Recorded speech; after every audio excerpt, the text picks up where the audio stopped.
Welcome to thoughts cook house. இன்றைக்கி நம்ம வீடியோவில் ஒரு ஃபுல் சிக்கனை வீட்டில் நம்ம ஓடிஜியில் எப்படி கிரில் பண்ணுறதுன்னு தாங்க பார்க்க போகிறோம். ரொம்ப இன்ட்ரெஸ்டிங்காக இருக்க போகுது. வீடியோவை ஸ்கிப் பண்ணாமல் பாருங்கள். இங்கே நான் ஒரு ஃபுல் சிக்கன் வாங்கி வச்சுருக்கேன் கடையிலேருந்து. இதோட வெயிட் வந்து 1 kg. நார்மலாக இந்த ரெசிபி செய்கிறதுக்காக 800 கிராம்ஸ்லேருந்து 1 kg வெயிட் இருக்கிற சிக்கனை எடுத்துட்டோன்னா நல்லாவே கிரில் ஆகி நல்ல பர்ஃபெக்டாக நல்ல டெக்ஸ்சர் நம்மளுக்கு கிடைக்கும். அதிகமான வெயிட் உள்ள சிக்கன் அவாய்ட் பண்ணிக்கோங்க. ஃபுல்லாக நல்லா க்ளீன் பண்ணி உள்ளே இருக்கிற பார்ட்ஸ் எல்லாமே நல்லா க்ளீன் பண்ணி நம்ம நல்லா கழுவி நிறைய கட் மார்க்ஸ் போட்டு இந்த மாதிரி எடுத்துக்கணும். அப்போ தான் நல்லா மசாலா வந்து மேரினேட் ஆகும்போது நல்லா டேஸ்ட்டாக இருக்கும். இப்போது ஒரு பெரிய பாத்திரத்தில் 2 லிட்டர் அளவுக்கு தண்ணி எடுத்துக்கலாம். இந்த சிக்கன் மூழ்கிற அளவுக்கு இருக்கணும் இந்த தண்ணி. இதில் 1/4 கப் அளவுக்கு உப்பு சேர்த்து கலந்து விட்டுடலாம். இதில் சிக்கன் சேர்த்து நல்லா மூழ்க விட்டுடலாம். இது ஒரு 2 மணி நேரம் ஊறணும். இது எதுக்காக நம்ம செய்கிறோன்னு பார்த்தீங்கன்னா, சிக்கனோட உள்ள வரைக்கும் கொஞ்சமாக அந்த உப்பு டேஸ்ட்டு தெரியணும். அப்படி இல்லைன்னா சப்புன்னு இருக்கும் இல்லைங்களா, அதுக்காக தான். இப்போ 2 மணி நேரம் நல்லா ஊறிடுச்சு. இந்த மாதிரி செஞ்சு நீங்கள் ப்ரொசீட் பண்ணி பாருங்கள். டேஸ்ட்டு சூப்பராக இருக்கும். இதை ஒரு வடிபாத்திரத்தில் வச்சு நல்லா தண்ணி வடிய வச்சிடலாம். இப்போது நம்ம இதுக்காக ஒரு மசாலா அரைக்கலாம். இதுக்கு ஒரு 1/4 கப் அளவுக்கு சின்ன வெங்காயம் எடுத்திருக்கேன். ஒரு 5 பல் பூண்டு, 1 இன்ச் அளவுக்கு இஞ்சி, இது வந்து ஒரு 10 வரமிளகா. இது வந்து நல்ல 1 மணி நேரத்துக்கு மேலே நான் வெதுவெதுப்பான தண்ணியில் ஊற வச்சுருக்கேன். எவ்வளோ சாஃப்டாக இருக்குன்னு பாருங்கள். இந்த மாதிரி சாஃப்டாக இருக்கணும். இது எல்லாமே நம்ம மிக்சியில் போட்டு நல்லா நைஸாக அரைச்சிக்கலாம். இப்போ மேரினேஷனுக்கு என்னென்ன தேவைன்னு பார்ப்போம். நம்ம அரைச்ச இந்த மிளகாய் இஞ்சி பூண்டு பேஸ்ட்டு, 1/2 கப் அளவுக்கு திக்கான தயிர் தண்ணியே இருக்கக்கூடாதுங்க, இல்லைன்னா மேரினேஷன் தண்ணி ஆயிரும்.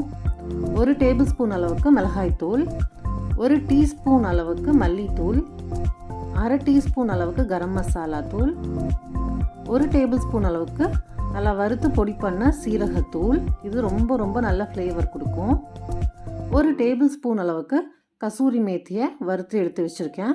இதை உள்ளங்கையால் வச்சு இந்த மாதிரி நம்ம க்ரஷ் பண்ணோன்னா சூப்பராக பவுடர் ஆகி வந்துடும். நல்லா எப்படி பவுடர் ஆயிடுச்சுன்னு பார்த்தீங்களா. 1/2 டீஸ்பூன் அளவுக்கு உப்பு,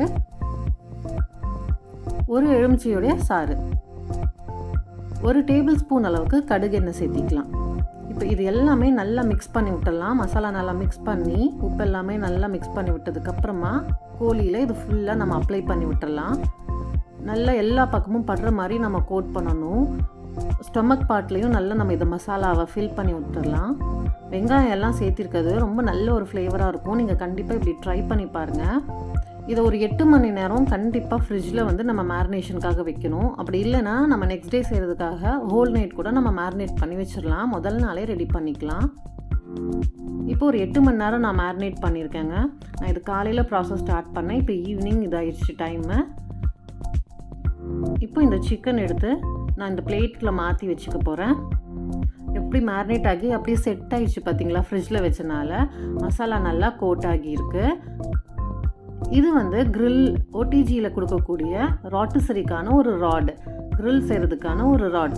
இந்த ராட் வந்து ஃபஸ்ட்டு நம்ம இன்சர்ட் பண்ணிக்கணும். நான் காமிக்கிற மாதிரியே நீங்கள் பண்ணுங்கள்.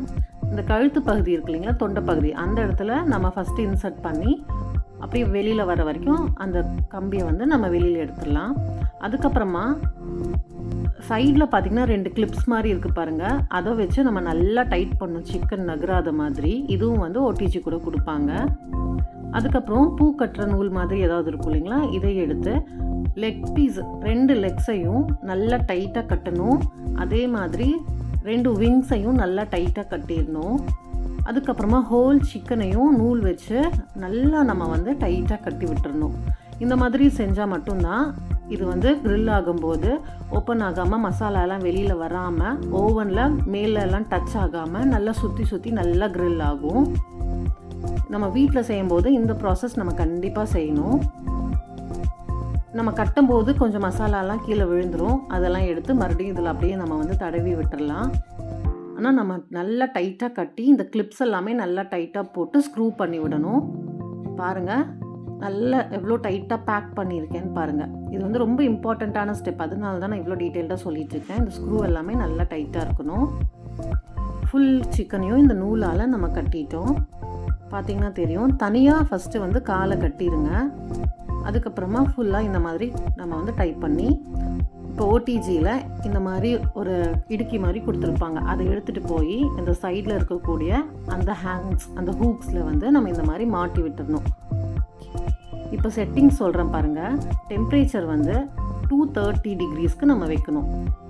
அதே மாதிரி இந்த ஆப்ஷன் பார்த்திங்கன்னா, இந்த 2 சைடு ஆரோ மார்க் போட்ட மாதிரி ஒரு ஆப்ஷன் இருக்குது பார்த்தீங்களா? இது வந்து மேலே ஒரு லைனும் கீழே ஆரோ மார்க்கும் இருக்குது. அப்படின்னா மேல் ராட் ஆனில் இருக்கும், அப்புறம் ராட்டிசரி மோடில் இருக்கும். இது செட் பண்ணணும். டெம்பரேச்சர் செட்டிங்ஸ் பார்த்திங்கன்னா ஃபுல்லாக என்னோடய ஓடிஜிக்கு 60 மினிட்ஸ் தான் மேக்ஸிமம் இருக்குது. நார்மலாக 60 மினிட்ஸ் இந்த சிக்கனுக்கு போதுமானது. 60 மினிட்ஸ் வச்சாச்சு. இப்போ ரெட் லைட் ஆன் ஆயிடுச்சு. அப்படின்னா என்ன அர்த்தம்னா, இது வந்து நல்லா க்ரில் ஆக ஆரம்பிச்சிடும். எப்படி சுற்றுது பார்த்திங்களா? இந்த மோடு தான் ராட்டிசரி மோடு. இந்த மோடில் நம்ம வச்சோன்னா அது ஆட்டோமேட்டிக்காக அப்படியே சுற்றி அது க்ரில் ஆகுங்க. இதுக்கு முன்னால் நான் இதே 230 டிகிரிஸ்க்கு இதே ராட்டிசரி மோடில் வச்சு 15 நிமிஷத்துக்கு ப்ரீஹீட் பண்ணியிருக்கேன் ஓவனை. நீங்களும் மறக்காமல் அப்படி பண்ணுங்கள். ப்ரீஹீட் பண்ணி நல்ல சூடான ஓவனில் வைக்கும்போது தான் சிக்கனுடைய அந்த ஜூஸ் வந்து அந்த உள்ளே வந்து லாக் ஆகியிருக்கும். இப்போ ஒரு 30 நிமிஷம் வந்து நம்மளுக்கு க்ரில் ஆகிருக்கு.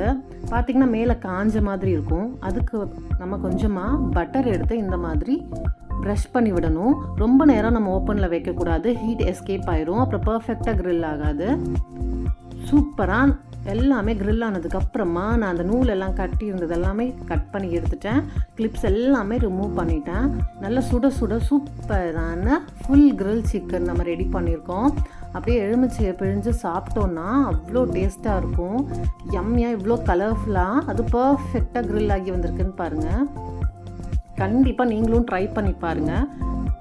டேஸ்ட் எப்படி இருக்குன்னு கேட்கலாம். இதை வந்து மேயோவில் டிப் பண்ணி சாப்பிட்டோம்னா யம்மியாக இருக்கும். மேயோ ரெசிபி நம்ம சேனலில் ஆல்ரெடி இருக்குது, செக் பண்ணி பாருங்கள். வாவ், மஸ்து மஸா, சூப்பராக இருக்குங்களாம்மா. ரொம்ப ரொம்ப சூப்பராக இருக்குங்க. ரொம்ப ஹைஜீனிக்காக நம்ம வீட்டிலையே செஞ்சாச்சு. நல்லா பாருங்கள் எவ்வளோ சூப்பராக க்ரில் ஆகியிருக்குன்ட்டு. உள்ளே எல்லாமே ஃபில் பண்ண மசாலா எல்லாமே நல்லா க்ரில் ஆகி வந்திருக்கு. மேல் லேயர் பார்த்திங்கன்னா லைட்டாக ஒரு நல்ல ஒரு கலர் வந்திருக்கு. சூப்பரான இந்த க்ரில் சிக்கனை நீங்களும் கண்டிப்பாக வீட்டில் ட்ரை பண்ணி பாருங்கள். இது ரொம்ப பெரிய வேலைன்னு நினச்சிருப்பீங்க. கிடையவே கிடையாதுங்க. ரொம்ப ரொம்ப சிம்பிள். இந்த சேனலை மறக்காமல் சப்ஸ்கிரைப் பண்ணிக்கோங்க.